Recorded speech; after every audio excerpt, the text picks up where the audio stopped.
Halo pemirsa NTV, senang sekali NTV Insight kembali menjumpai Anda. Di program ini kami akan menghadirkan sejumlah narasumber, tentunya kita akan mengupas berbagai perspektif soal berbagai hal. Hari ini pemirsa, di tengah dinamika global yang terus berubah, pengelolaan rantai pasok kemudian menjadi kunci bagi pertumbuhan bisnis nasional yang berkelanjutan. Nah, hari ini kita akan menggali wawasan dari dua pakar yang tentunya telah lama berkecimpung di dalam industri ini. Saya ingin sapa terlebih dahulu narasumber yang pertama ada Pak Posma Sinurat, pakar industri kelapa sawit atau Presiden Direktur PT Cahaya Wiguna Solusi. Pak Posma, terima kasih sudah hadir hari ini di NTV Insight. Dan narasumber kami yang kedua ada Pak Nofrizal, Ketua Dewan Pakar Asosiasi Logistik Indonesia. Pak Nofrizal, terima kasih banyak sudah hadir di NTV Insight. Saya ingin menggali kemudian perspektif, ini kita akan berbicara soal supply chain atau rantai pasok, tapi kemudian kita akan berbicara lebih jauh sebetulnya rantai pasok di dalam industri kelapa sawit itu seperti apa? Kita bahas dan kita akan kaitkan itu dan seperti apa perannya, kemudian tantangan-tantangannya seperti apa. Saya akan mulai dulu dari Pak Posma. Pak Posma, pertanyaan pertama, apa kabar industri kelapa sawit, Pak? Kabarnya luar Luar biasa, biasa, industri kelapa sawit kita semakin maju. semakin maju. Iya. Tahun ini atau dilihat dari beberapa tahun belakang, seperti apa perkembangannya? Ya, kalau memang kita lihat ya dari tahun-tahun, kalau kita perhatikan mulai tahun 80-an, memang dia perkembangannya tetap ada. Ya, perkembangan tetap ada. Tapi dari segi harga tentunya terkadang sangat berfluktuasi. Mhm, Ketika harga itu fluktuasi, banyak petani-petani juga merasa resah. mhm, Tetapi kalau dilihat secara umum, tetap perkembangan itu, growth-nya itu tetap ada. mhm, Terkadang CPO-nya berkurang, tetapi karena harga naik, tetap juga value-nya tetap dia naik. mhm, Jadi mhm. kita sangat optimis bahwa kelapa sawit ini tidak akan pernah jatuh. Paling Tidak tidak akan pernah jatuh. sampai tahun 2050 nanti. Wow, optimis sekali ya, Sangat optimis. 2050. 50. 2050. Iya. Oke. Kalau kita kaitkan dari sisi supply chain atau rantai pasok itu sendiri, dari sisi industri kelapa sawit, seperti apa menggambarkan sebetulnya progresnya sampai saat ini? Ya, dari sisi supply chain, memang perkembangan juga cukup besar ya. Karena kalau dulu kita perhatikan, hampir-hampir tidak ada pelabuhan. Ya, Mhm, tahun 80-an, tahun 90-an, hampir-hampir tidak ada pelabuhan ya. Kemudian jalan-jalannya juga, bahkan jalan pemerintah, jalan provinsi juga, itu sangat-sangat rusak sekali. Nah, mhm, tetapi kalau kita bandingkan dengan saat ini, pelabuhan-pelabuhan sudah mulai ada. Ya, seperti di Pelindo, misalnya di Kalimantan sendiri pun sudah mulai berkembang. Nah, cuman memang kan tantangan-tantangannya adalah bagaimana dari lokasi masuk ke pelabuhan tersebut atau TBS-TBS-nya bagaimana masuk ke dalam pabrik. Di sini sebenarnya titik-titik yang paling besar tantangannya. Tetapi bagi perusahaan-perusahaan besar, umumnya ini bisa diatasi mhm, karena mempunyai ya sumber dana yang besar. mhm, Tetapi bagi perusahaan-perusahaan kecil atau bahkan petani, ini tantangannya yang cukup besar. mhm, Nah, mhm. gitu. Melihat kemudian tantangan-tantangan ini, tentu ini adalah masalah kita bersama. Tapi kalau melihat ini sebagai isu, bagaimana sebetulnya progresnya, Pak? Intinya adalah apakah sudah ada yang dilakukan sejauh ini oleh pemerintah terkait dengan tadi infrastruktur memang sudah ada, pelabuhan Ya, sudah ada, ya. tapi toh masih ada juga yang menjadi isu di titik ini. Ya, jadi memang gini, perhatian pemerintah itu memang harus tetap ditingkatkan kembali. Perhatian itu memang sudah ada. Ya, jalan-jalan di provinsi saat ini di Kalimantan bahkan hampir tidak ada lagi yang rusak kalau jalan provinsi. Mhm, Jalan kabupaten juga boleh dikatakan ya 90%, 95% juga sudah bisa dilalui dengan baik. Dia sudah aspal gitu ya. Nah, tetapi jalan-jalan di desa, nah di sini jalan-jalan di desa memang di sana perlu pemerintah itu turut campur tangan juga untuk mengevaluasi dan memberikan bantuan supaya apa? Karena supply chain-nya itu pada akhirnya kan dari sana datangnya barangnya itu. Barang itu datang masuk ke kabupaten, kemudian ke jalan provinsi. Nah, dari segi itu mungkin perhatian dari pemerintah lebih terfokus ke sana gitu. Nah, yang kedua, eh, supply chain ini kan gini, ada barang, ya, ada informasi, ada uang. mhm, Jadi kita fokusnya kan sekarang ke barangnya nih. Karena kalau barangnya sudah bisa kita gerakkan dari satu tempat ke tempat yang diharapkan, maka uangnya pun bisa saja mengalir. Nah, disinilah mungkin pemerintah lebih memperhatikan khususnya bagaimana pergerakan barang ini dari satu tempat ke tempat lain. apa yang bisa dibantu? Ya sebenarnya infrastruktur itu yang paling paling penting. Ya, jalan dan pelabuhan. Ini yang paling paling penting. Tapi tidak bisa kita pungkiri bahwa memang pemerintah sudah membantu. Tapi dengan kemajuan zaman sekarang ini yang sangat cepat, memang kita membutuhkan bantuan pemerintah itu yang lebih cepat lagi gitu. Mhm, mhm. Ada tidak sebetulnya contoh kasus gitu ya Pak, Hmm. misalnya ada di daerah mana gitu yang kemudian menurut Anda sebagai pakar melihat bahwa ini harus benar-benar diperhatikan gitu, ada Ya, tidak Pak? ya. Jadi sebenarnya saya ambil contoh kalau di Kalimantan Tengah di sana kan yang setahu saya ya sudah ada 2 pelabuhan. Ya sudah ada 2 pelabuhan yang sudah bisa mencakup ya. Mhm, Walaupun sebenarnya, nah kalau di sana kan pelabuhan itu oke sudah ada, tapi begitu dari dalam, dari perkebunan, ya masyarakat menghantar ke pabrik. mhm, Masyarakat umumnya kan tidak mempunyai pabrik. Ketika masyarakat menghantar TBS ke pabrik, nah di sini tantangannya cukup besar. Karena jalannya rusak, akhirnya apa? Tetap saja ada yang mengangkut, tapi harga sudah mulai sangat-sangat rendah. Itu kan tentu dipengaruhi oleh itu gitu. Nah kemudian dari pabrik, ya dari pabrik masuk ke buyer. Nah dari pabrik masuk ke buyer, ini kalau perusahaan besar ini sudah bisa ditangani.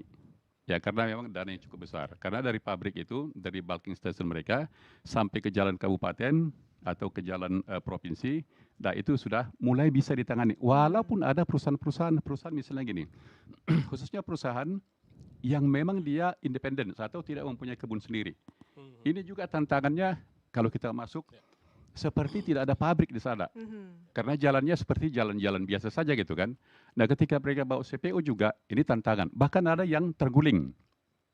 Ya wow, ada yang terguling tankinya heeh, atau sangkut sehingga mengganggu artinya pergerakan masyarakat. mobilitasnya, Iya, mhm, jangankan di Kalimantan, di Sumatera saja pun hal-hal seperti itu masih ada tentunya mhm, gitu. mhm.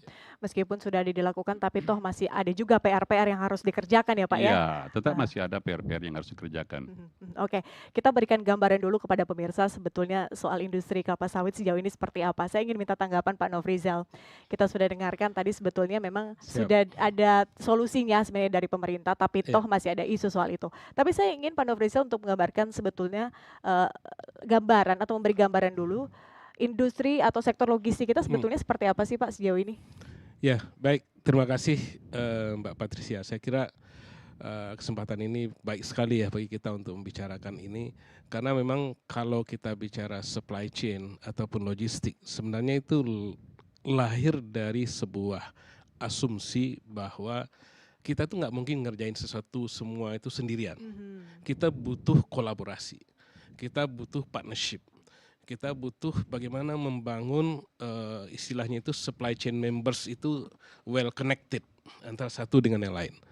Oleh karena itu maka kunci dari perjalanan atau penyelenggaraan supply chain itu pada intinya adalah bagaimana kita membangun sebuah kolaborasi yang intensif dan ujung-ujungnya adalah efisien gitu. mhm, Nah, kalau kita bicara tentang tadi menyambung Pak Posman, eh, bagaimana barang dan pergerakannya. Jadi barang di satu sisi adalah sebuah produk manufaktur, produk perkebunan, produk industri dan sebagainya. Tapi bagaimana barang itu sampai ke end user, customer itu adalah sebuah perjalanan yang disebut sebagai logistik. Bagaimana mhm, mereka membawa itu.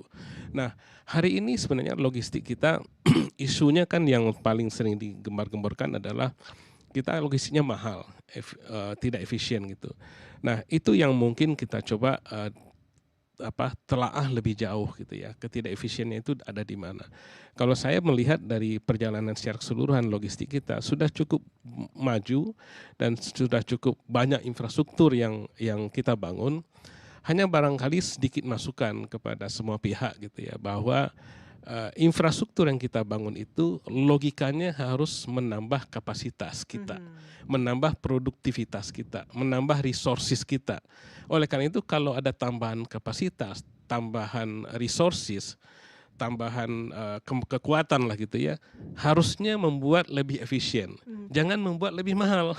Itu yang Kapasitasnya tapi udah gede kalau, ya Pak ya? kalau kapasitas itu ditambah, produktivitas ditambah, pelabuhan dibangun di mana-mana, jalan dibangun di mana-mana, kemudian bandara dibangun, akses segala macam dibangun, tidak boleh menjadi lebih mahal gitu. Nah, itu aja poin pentingnya gitu. Tapi nature-nya adalah seperti itu, malah jadi lebih mahal gitu. Ada yang seperti itu. Ada yang Jadi seperti itu, ada tapi yang seperti tidak itu. semua ya. Jadi kita berharap bahwa kalau pemerintah sepanjang pengetahuan saya sudah merilis gitu ya, bahwa biaya logistik nasional kita hari ini adalah sekitar 14,29% dari GDP. Itu sudah sangat bagus gitu ya, tapi kita buktikan itu di lapangan. Kadang-kadang di lapangan itu kadang-kadang kita merasa bahwa murahnya di mana kok masih kita banyak harus bayar biaya ini biaya itu misalnya. Itu yang paling penting sih Mbak Patricia. Pak, tapi kalau berbicara soal kontribusi logistik kemudian terhadap pertumbuhan ekonomi kita, sebetulnya seberapa besar ini bisa menopang pertumbuhan ekonomi dari sisi logistik?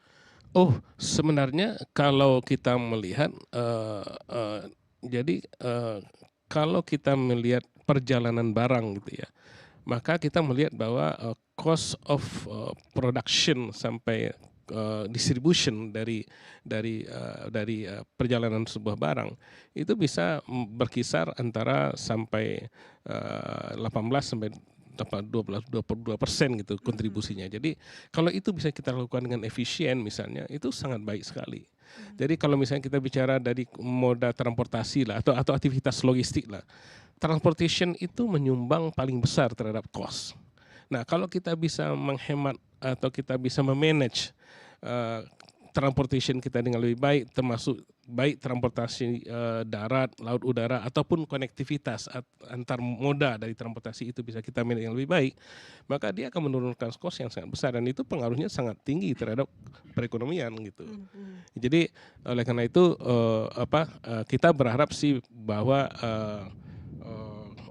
daya dorong dari pembangunan infrastruktur kemudian menggiring pertumbuhan ekonomi daerah-daerah di situ misalnya membuka isolasi, membuka ke area-area yang belum berkembang misalnya gitu. Kita berharap diikuti oleh sebuah proses yang baik yang disebut dengan supply chain itu tadi. Proses itu kemudian membantu melahirkan efektivitas dan efisiensi pengiriman barang sehingga kemudian penambahan infrastruktur itu tidak menjadikan lebih mahal tapi tetap bahkan lebih murah gitu. Itu kira-kira sih. Oke, Bapak-bapak kita jeda terlebih dahulu, kita lanjutkan di segmen berikutnya. Pemirsa tetaplah di NTV Insight, kami kembali usai jeda.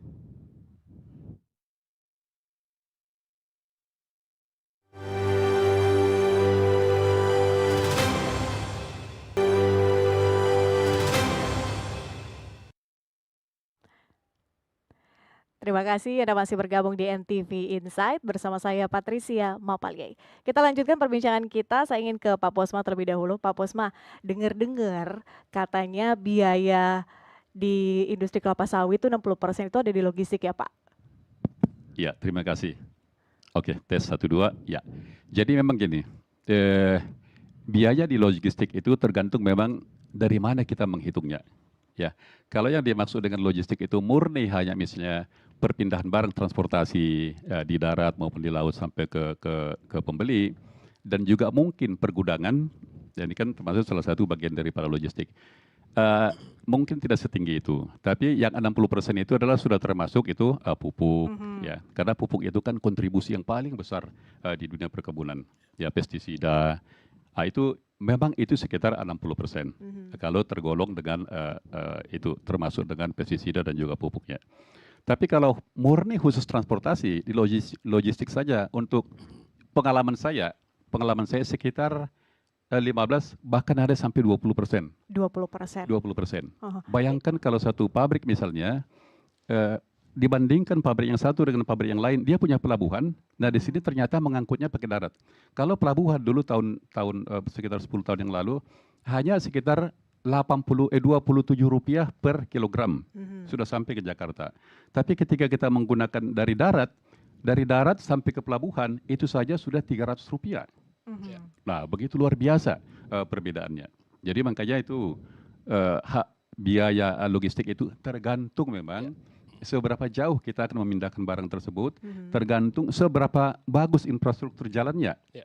Itu juga berpengaruh gitu. lagi-lagi ke situ ya. Berpengaruh. Bahkan ada lagi, misalnya karena kita anggap jauh dan infrastrukturnya tidak bagus, bahkan ada orang buat gudang lagi dekat pelabuhan itu. Ya. Nah itu kan tetap biaya juga. Jadi memang untuk biaya logistik ini sangat-sangat bervariasi, tetapi kita berharap tentunya ya di bawah 15%. Ya, betul Pak. Nah, Ini gitu. per tahun ya Pak ya datanya ya? Ya. Iya. Dan terus bergerak tentunya ya, atau tergantung juga dari tadi ya kesulitannya, apakah Iya. jalan-jalannya bagus atau Benar. enggak gitu ya. Iya, Oke, iya. Pak, tapi ketika kemudian kita berbicara secara keseluruhan 60%, apakah angka ini sebetulnya, ya kita lupakan dulu yang 15 sampai 20 tadi, tapi kalau kita bicara soal 60% ini, apakah sebetulnya ini bisa diefisiensi lagi, Pak? Oh iya, ini sebenarnya sangat bisa ya. Misalnya tadi, kalau 60% itu kan sudah termasuk dengan pemupukan tadinya ya. Karena kan komponennya itu di situ yang sangat besar. Nah sekarang ini kan dengan teknologi-teknologi yang lebih maju, dengan pupuk, dengan apa juga pupuk-pupuk yang sudah semakin efektif. Nah ini sebenarnya kan sudah bisa diatasi perlahan-lahan, dan memang sudah banyak juga perkebunan-perkebunan yang menggunakan pupuk yang lebih efektif lagi. Artinya per pohon itu berapa kilogram per tahun. Nah itu, jadi para ahli-ahli agronomi sudah melihat itu sampai ke sana. Nah jadi diharapkan tentunya dengan adanya, dan juga tentang bibit juga. Karena bibit juga berpengaruh ya terhadap konsumsi pupuk. Nah tentu dari titik itu, di situ nanti yang bisa cukup besar untuk mengurangi. Nah kemudian dari sisi perpindahan barang, dari misalnya dari titik tertentu ke titik lain, sebagai contoh misalnya di pabrik, TBS dari kebun. Nah di sini sebenarnya yang sering dilupakan oleh para tingkat-tingkat tinggi. Nah padahal inilah masalah yang paling sering dialami, baik perusahaan besar juga mengalami ini. Bagaimana memindahkan TBS itu, misalnya dari pohon sampai jatuh ke piringan, dari piringan sampai kepada TPH, dari TPH sampai kepada pabrik. Di sini justru masalah yang paling besar. Memang buah itu bisa dipindahkan, tetapi banyak berondolan-berondolan yang bertinggalan. Sehingga apa? Di dalam berondolan itu kan minyak 40%, 40-45%. Dan itulah yang tertinggal di kebun, dan ini menjadi losis. Potensi losis. Iya. Nah kita kan dari supply chain sini kan, saya tadi quantity juga tentunya ya. Quantity karena begitu kita kontrak dengan buyer, apalagi dengan jangka panjang, quantity itu sudah kita kontrakkan. Quality juga kita sudah kontrak. Nah ketika losisnya banyak di lapangan, nah tentu kan quantity ini kita jadi bertarung jadinya. Padahal kan bisa dioptimumkan. Nah kalau sudah misalnya tertinggal, nanti dikutip-kutip, ini FFA-nya sudah tinggi. Artinya apa? Terganggu quantity dan juga terganggu quality. Jadi tantangan cukup besar sebenarnya. Kalau dalam hal CPO, pemindahan CPO dari pabrik ke pelabuhan, ini peningkatannya cukup bagus. Ya cukup bagus. Tapi TBS ke pabrik, ini yang masih tantangan luar biasa. Baik di perusahaan besar, walaupun jauh lebih bagus, apalagi di perusahaan kecil, ini tantangan luar biasa. Kalau kita pergi ke kebun, lihat di lapangan, itu berondolan, itu biasa berserak. Di pinggir jalan juga seperti itu, apalagi sampai ke pedalaman sana. Itu luar biasa. Di sini titik-titik improvement yang bisa kita lakukan. Oke. Berbicara soal infrastruktur, tentu kita berbicara soal banyak hal ya. Darat, laut, udara. Tapi saya ingin kita fokus ke satu hal, yaitu teknologi. Sejauh ini sebetulnya seberapa besar peran teknologi Pak dalam industri kelapa sawit, dalam hal mungkin supply chain atau rantai pasok ini? Baik, jadi memang sekarang ini salah satu titik perkembangan supply chain di dunia perkebunan kelapa sawit, yaitu apa? Adanya ERP, karena peran ERP ini cukup luar biasa.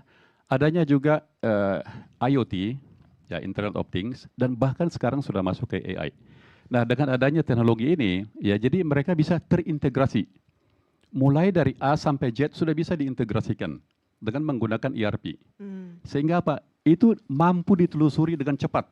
Data-datanya menjadi akurat, sehingga apa? Ketika ada masalah, langsung bisa kita ketahui, dan langsung bisa kita ambil keputusan dengan cepat. Jadi teknologi cukup luar biasa. Saya melihat di situ yang paling cukup bagus gitu ya. Itu bisa tentunya mengurangi biaya.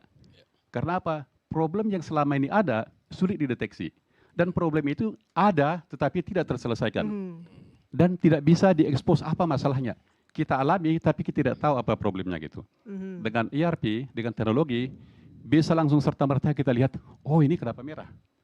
Langsung kita pergi ke sana, kita selesaikan. Oke. Pengambilan keputusan bisa dengan cepat. Dengan teknologi cepat itu. ya, dibandingkan tentu dengan mungkin ya 10-20 tahun yang lalu lah ya, ini Iya, sudah makin berkembang ya di sini ya. benar, benar. Oke, Pak Nofrizal, saya ingin Ya. bawa kita ke sini. Pemerintah kan menargetkan pertumbuhan ekonomi kita di 8%. 8% ya. 8%. Betul. Dari sisi logistik ya, gimana atau langkah-langkah strategis apa yang bisa kita lakukan untuk membantu pertumbuhan ekonomi ini? Ya, jadi mungkin sebelum menjawab itu saya ingin garis bawahi bahwa ada beberapa aktivitas logistik penting ya yang harus kita manage dengan baik, yaitu transportasi, kemudian pergudangan, lalu kemudian ekspor impor dan sebagainya. Itu semua terintegrasi dalam satu perspektif supply chain. Jadi itu penting untuk kita garis bawahi. Itu yang pertama. Yang kedua adalah bahwa logistik itu activity yang berorientasi pada efisiensi. Kita berusaha menghemat cost di situ, bukan mencari revenue. Karena orang-orang logistik itu tugasnya adalah mengefisiensikan bagaimana produktivitas lebih baik, lebih bagus gitu ya, lebih efisien, tapi tidak mengorbankan quality. Itu yang dilakukan di Iya, industri kelapa sawit tadi ya. Itu yang harus dilakukan. Jadi oleh karena itu memanage itu harus terus kita lakukan bersama-sama. Saya melihat bahwa pemerintah selama ini dengan program pengembangan infrastruktur yang kemudian sudah tersebar di seluruh Nusantara gitu ya.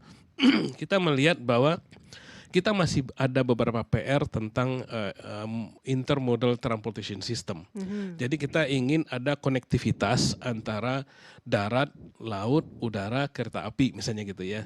Kenapa? Karena kalau kita ambil referensi di dunia internasional misalnya, hampir semua moda transportasi itu bisa di-connect gitu ya. Kalau di kita misalnya contoh kalau ada pesawat landing di Soekarno-Hatta misalnya, next transportation-nya apa? Cuma darat gitu. Keluarnya gitu kan. Jadi Sekarang udah ada kereta loh Pak. ya kereta baru penumpang, barang belum. Jadi sama juga seperti kalau kita misalnya melihat kereta api misalnya. Kita melihat bahwa kereta api yang ada di Indonesia cuma di Sumatera dan Jawa. Itu pun tidak optimal karena banyak masih yang underutilized dari relnya gitu ya.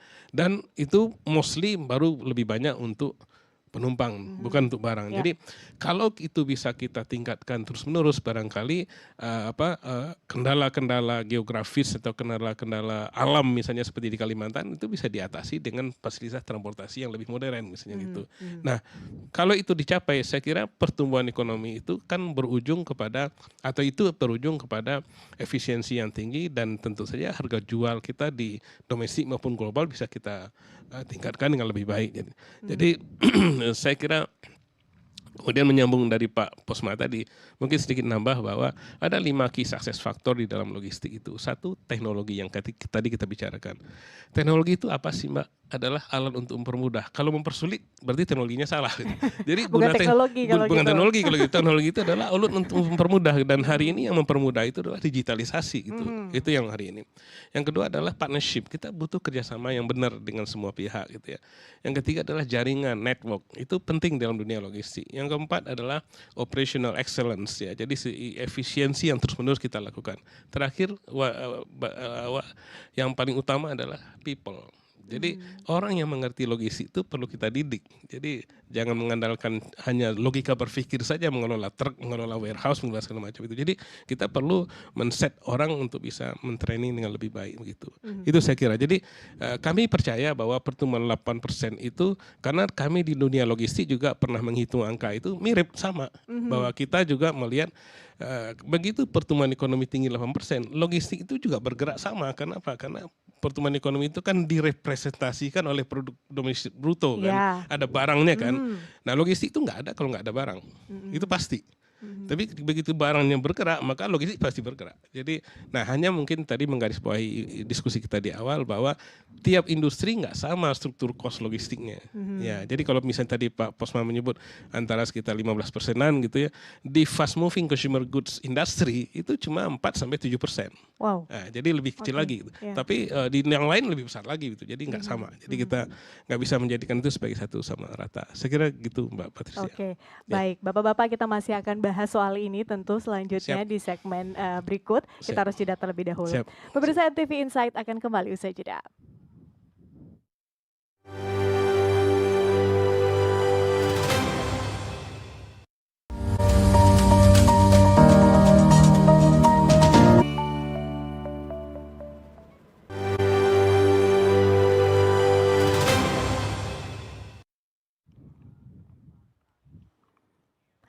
Terima kasih Anda masih bergabung di NTV Insight, saya Patricia Mapali. Kita akan lanjutkan perbincangan kita bersama dengan Pak Posma dan juga Pak Nofrizal. Saya ingin ke Pak Posma terlebih dahulu.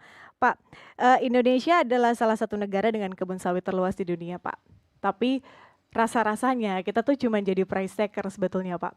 Apakah ini juga berkaitan dengan rantai pasok itu sendiri, Pak? Apakah mungkin kita bisa jadi price maker mungkin nanti? Ya, baik, terima kasih. Ini pertanyaan yang cukup menarik sebenarnya. Dan pertanyaan ini sebenarnya sudah cukup lama juga kita dengar gitu ya. Kenapa Indonesia selalu mengikuti harga Malaysia, kemudian Belanda gitu. Kenapa kita tidak pernah menentukan harga kita sendiri kan gitu ya. Nah, jadi memang apa sih kerugiannya kalau bukan kita yang menentukan kan gitu ya. Dan salah satu kan memang, bukan salah satu, bahkan kitalah penghasil kelapa sawit di dunia terbesar sejak tahun 2006. Tetapi orang lain yang menentukan. Ini kan menyakitkan nih. Ya. Nah, oleh karena itu sebenarnya kalau kita perhatikan perkembangan saat ini, kalau di Malaysia tahun 80-an mereka sudah ada bursa CPO. Nah, sehingga mereka sudah bisa menentukan harga. Nah, kenapa mereka sudah ada itu? Jadi memang mereka pertama sekali dulu semua itu harus ada standar-standarnya. Ya, betul. Nah, itu dia. Jadi langkah pertama mereka lakukan standarisasi, semuanya terstandarisasi. Pada akhirnya apa? Quantity bisa terjamin, quality bisa terjamin. Karena semua prosesnya sudah distandarkan. Nah, umumnya dulunya adalah bahwa Indonesia itu masih mengikuti standar-standar yang dibuat oleh Malaysia. Walaupun terakhir-terakhir ini tentunya kita sudah mempunyai standar sendiri. Nah, dari situ Indonesia sudah belajar. Walaupun cukup terlambat, tapi paling tidak ya oke lah gitu ya, sudah memahami bahwa itu memang perlu dilakukan. Jadi sebenarnya kalau kita lihat Oktober 2023, baru tahun lalu kan gitu ya. Nah sebenarnya Indonesia pun sudah mempunyai bursa CPO Indonesia. Nah ini sudah mempunyai dan sudah mulai di sana transaksi. Tetapi tentunya apa? Apakah orang sudah melakukan transaksi dari sana? Memang sudah. Ya sudah. Tetapi tentunya ketika nanti sudah berjalan lebih lama lagi, sudah banyak bertransaksi dari sana, disinilah kita bisa menjadi benar-benar berdaulat untuk menentukan harga itu. Jadi problem ini sebenarnya sudah dipahami oleh pemerintah dan sudah diambil langkah-langkahnya, walaupun agak terlambat, tapi lebih bagus terlambat daripada tidak pernah. Lebih baik terlambat daripada tidak sama sekali ya Pak ya? Daripada tidak sama sekali. Oke, itu dari sisi kemudian kita sebetulnya bisa menjadi price maker ya, instead of kita jadi price taker gitu, yang ngikut-ngikut harga doang gitu kan. Oke, tapi kalau kemudian kita berbicara tadi Pak Nofrizal sebenarnya sudah singgung ya soal kolaborasi itu yang penting. Ketika kemudian kita berbicara ingin meningkatkan misalnya penjualan secara umum gitu ya dari industri kelapa sawit atau mungkin dari sisi produksinya maupun juga logistik. Kolaborasi yang menurut Pak Posman ideal itu antara pemerintah maupun juga pihak swasta maupun juga pihak-pihak terkait sebetulnya seperti apa Pak? Iya, sebenarnya dari sisi ada satu contoh kolaborasi sebenarnya yang cukup bagus. Misalnya gini, di satu tempat itu kan pelabuhan misalnya tidak ada, ya pelabuhan tidak ada. Supaya dia lebih efisien, bisa saja beberapa perusahaan yang ada di sana membuat satu pelabuhan bersama. Nah jadi tidak perlu, nah sekarang kan banyak juga perusahaan-perusahaan yang membangun pelabuhan-pelabuhan mereka kecil-kecil seperti itu. Nah ini kan akhirnya di sini biaya operasionalnya tinggi, di sana biaya operasional tinggi. Nah sebenarnya bisa saja dibuat pelabuhan, kalau misalnya pun itu pelabuhan swasta, bukan pemerintah yang berinisiatif, bisa berkoordinasi, kemudian buat pelabuhan, pasti biaya itu akan lebih rendah. Jadi sebenarnya contoh kolaborasi satu yang cukup penting dilakukan khususnya di daerah-daerah terpencil. Misalnya di Kalimantan, Sulawesi gitu ya. Di Sumatera juga di beberapa tempat. Kolaborasi seperti itu tentunya masih sangat-sangat diperlukan. Nah, tentu juga kolaborasi dalam proses manajemen tadi. Nah, contoh di pabrik kelapa sawit. Kan tidak semua pemilik perusahaan itu yang benar-benar memahami bagaimana memanage operasional daripada kebun dan pabrik itu. Nah, masih ada juga pemilik perusahaan yang masih menggunakan manajemen yang belum direkrut dari orang-orang yang berpengalaman. Nah, gitu. Jadi sehingga apa? Karena pengetahuan kurang, sehingga apa? Biayanya tinggi dan produktivitas rendah. Kita harus belajar dari siapa, Pak? Nah, sebenarnya gini. Nah, ini. Jadi kan paling tidak satu gini, ketika perusahaan misalnya baru, ya kan sudah banyak pengalaman-pengalaman atau tenaga kerja yang berpengalaman di perusahaan lain. Ini sesuatu bukan haram itu direkrut dari tempat lain kan, itu halal kan gitu ya. Nah, ini satu sebenarnya. Yang kedua, tentu kan ada banyak profesional yang menawarkan jasanya sebagai konsultan contohnya kan, yang bisa memberikan masukan-masukan sehingga apa? Dan dipantau perkembangan perusahaan tersebut. Sehingga bisa dipastikan ya perlahan-lahan akan naik. Karena mulai dari A sampai Z bisa, terutama tadi di proses manajemennya. Begitu TBS masuk ke dalam pabrik, apa yang dilakukan? Ketika dia keluar, CPO dan kernel, apa yang dilakukan setelah itu? Nah, banyak beranggapan bahwa di pabrik itu atau di kebun itu sudah cukup efisien. Oh misalnya, biaya di kebun saya kan hanya Rp600, Rp700 per kilogram. Nah, dianggap itu sudah efisien. Padahal orang lain kan ada yang 400, ada yang 500. Memang ada juga yang sampai 1.200, bahkan lebih ketika di daerahnya di Papua gitu ya. Di pabrik juga seperti itu. Oh, saya kan biaya saya hanya 150, itu sudah hal yang biasa. Tetapi orang lain kan ada yang biayanya hanya Rp70 gitu. Nah, kenapa kita tidak belajar? Ya, kita belajar. Ya, ini kan termasuk kolaborasi juga kan gitu ya. Kenapa kita tidak belajar dari orang lain supaya apa? Bisa kita menjadi artinya benchmarking. Ya, benchmarking bisa kita ikuti itu sebagai titik untuk kita meningkatkan produktivitas kita. Oke. Nah, gitu. Oke, saya ke Pak Nofrizal. Pak Nofrizal, tadi sebetulnya kan kita sudah bahas panjang lebar dengan Pak Posman ya soal kemudian industri kelapa sawit seperti apa dari sisi logistik. Saya ingin Pak Nofrizal kemudian memberikan pandangan sebetulnya dari sisi supply chain rantai pasok itu sendiri, di sisi industri kelapa sawit sebetulnya seperti apa? Adakah yang bisa diefisiensi mungkin sepengetahuan Pak Nofrizal? Ya. Terima kasih Mbak. Saya melihat bahwa memang yang paling mendasar adalah apa yang barusan kita diskusikan, yaitu kolaborasi. Kolaborasi itu kalau mencapai titik trust yang tinggi ya. Jadi kalau mencapai titik trust yang tinggi, maka kita akan mendapatkan win-win solution di situ. Jadi bukan hanya sebagai tenaga yang kita minta bantuan lalu kemudian kita kemudian bayar selesai, bukan gitu. Jadi ada gradingnya tentu saja ya mengenai itu. Nah, saya ambil contoh di dunia logistik lah. Banyak perusahaan kurir di Indonesia yang bisa menjamin atau perusahaan e-commerce yang bisa menjamin same day delivery ke seluruh Indonesia, next day delivery ke seluruh Indonesia. Padahal dia nggak punya pesawat kan. Itu artinya kan contoh kolaborasi yang dia buat dan muncul begitu sampai walaupun pada akhirnya formalinya adalah MOU, perjanjian kerjasama dan sebagainya, gitu, kontrak dan sebagainya. Tapi sebenarnya itu lahir dari sebuah prinsip-prinsip bagaimana mengembangkan trust bersama gitu, trust each other. Itu yang nomor satu sih saya kira. Nah, kalau kita bicara dari sisi kelapa sawit, saya melihat bahwa sebenarnya ini rantai pasokannya atau supply chain-nya itu dari hulu ke hilirnya, dari produk raw materialnya, kemudian work in process atau barang setengah jadinya sampai jadi barang jadi, itu semua membutuhkan itu gitu. Dan karena kita merasakan bahwa kita membutuhkan itu, maka tidak mungkin kita urus sendiri. Jadi karena itu kita membuka diri untuk bisa membangun satu kolaborasi dengan pihak-pihak yang mungkin sama perspektifnya dengan kita, sehingga membangun satu rantai proses barang dan pergerakannya sampai ke customer dengan efisien gitu. Nah, pada posisi seperti itu memang tidak segampang saya ngomong dengan kata-kata gitu ya. Tapi itu yang dilakukan, dan kalau saya menyebut nama perusahaan banyak sekali yang contohnya sudah sukses mengenai itu. Jadi kita bisa mengatakan bahkan bagi beberapa perusahaan untuk membantu satu proses kolaborasi yang baik di hulu, di bahan baku atau di raw material misalnya, dia kontrak beneran dan bahkan dia bangun perusahaan itu untuk supaya berkembang terus, dan dia sisipi, dia kasih makan itu perusahaan itu untuk bisa terus bangun, sehingga kemudian perusahaan itu merasa nyaman karena dia dibantu besar gitu ya. Kita membeli terus bahan baku dari dia gitu loh. Nah, perasaan itu yang harus tumbuh dan berkembang gitu. Jadi jangan sampai misalnya perusahaan itu dia partner kita kita, tempat membeli bahan baku, tapi terserah dia aja mungkin. Tapi kita katakan, you kalau standar memenuhi kriteria ini kita besarin. Kita membantu gitu. Nah, begitu juga misalnya yang berlaku di global supply chain. Jadi kalau kita bicara global supply chain, standarisasi adalah hal yang tidak bisa dihindari. Jadi selama kita tidak standar, maka kita mungkin akan terus menjadi masalah gitu ya. Nah, standarisasi itu kan ada ukuran bersamanya.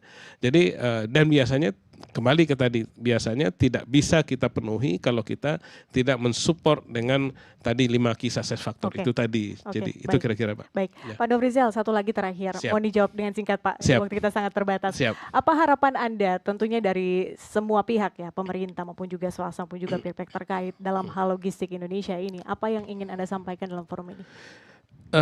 Terima kasih Mbak. Saya karena sudah lama di dunia logistik dan pernah saya ikut juga menjadi tim sekretaris tim penyusun kebijakan logistik nasional yang kita sebut Siseloknas dulu di kantor Menko Perekonomian. Kami melihat sejak tahun 2007-2008 itu pengembangan logistik kita sudah sangat luar biasa gitu ya hari ini, dan kecenderungan penggunaan teknologi semakin bagus. Ada national logistik ekosistem gitu ya, ada berbagai upaya kita untuk mengembangkan connected hub gitu di seluruh Indonesia gitu. Nah, cuma harapan kami adalah bahwa semua yang kita kembangkan, termasuk juga infrastruktur dan sebagainya, jangan berujung pada menjadi lebih mahal. Ya, kalau kita bangun jalan tol misalnya dari Jakarta ke Surabaya, ya kita berharap bahwa orang dengan senang hati masuk tol itu, jangan menghindar karena biaya tolnya mahal. Gitu. Kira-kira gitu Mbak. Terakhir Pak Posma, 30 detik terakhir, apa harapan Anda? Ya tentunya harapan saya sebenarnya hanya mungkin ke manajemen perusahaan memperhatikan perpindahan daripada TBS ke pabrik, dan kemudian bagaimana TBS itu diolah. Karena saya lihat, yang tadi dari pabrik CPO bergerak ke pembeli itu kemajuannya cukup pesat. Ya, kemajuan cukup pesat. Mungkin salah satu kontribusi dari Pak Dr. Nofri itu ya. Nah, tapi di dalam kebun itu sendiri, bayangkan ketika TBS itu dipanen, brondolannya berserak. Dan kalau brondolnya tidak berserak, berarti dipanen buah yang mentah. Dan ini diangkut ke pabrik. Mengangkut ini biaya, tapi tidak ada minyak di sana. Ini kan biaya semua ini. Padahal tadi kan logis itu adalah mengefisienkan. Ini kita pindahkan TBS yang tidak ada minyak. Nah, ini sebenarnya salah satu perhatian yang sangat besar. Kemudian ketika sampai di pabrik itu, buah yang mentah ini pun diolah dan malah merusak pabrik. Ya. Bayangkan kita mengeluarkan uang untuk membuat kita sengsara. Nah, istilahnya kan itu. Ya, ini yang paling penting mungkin diperhatikan. Ini sepertinya kalau kita tinjau dari diskusi yang besar seperti ini kecil. Tetapi ada uang di sana, rupiah yang sebenarnya bertaburan di jalan sampai kepada pabrik dan juga menjadi losses di pabrik yang tidak bisa kita lihat secara gamblang. Tetapi kami selaku praktisi yang sudah 30 tahun dan ini bisa melihat dengan nyata itu. Di sana ada minyak, tetapi tidak bisa kita kutip. Gitu. Baik. Mohon maaf, saya harus potong-potong karena waktu kita sangat-sangat terbatas. Terima kasih Pak Posma dan juga Pak Nofrizal untuk berbagi pandangan ya di NTV Insight. Kita tentu berharap kita bisa ketemu lagi ya di program-program yang lain. Terima kasih Bapak-Bapak. Dan pemirsa, demikian NTV Insight hari ini. Terima kasih sudah menyaksikan. Saya Patricia Mopalie. Sampai jumpa.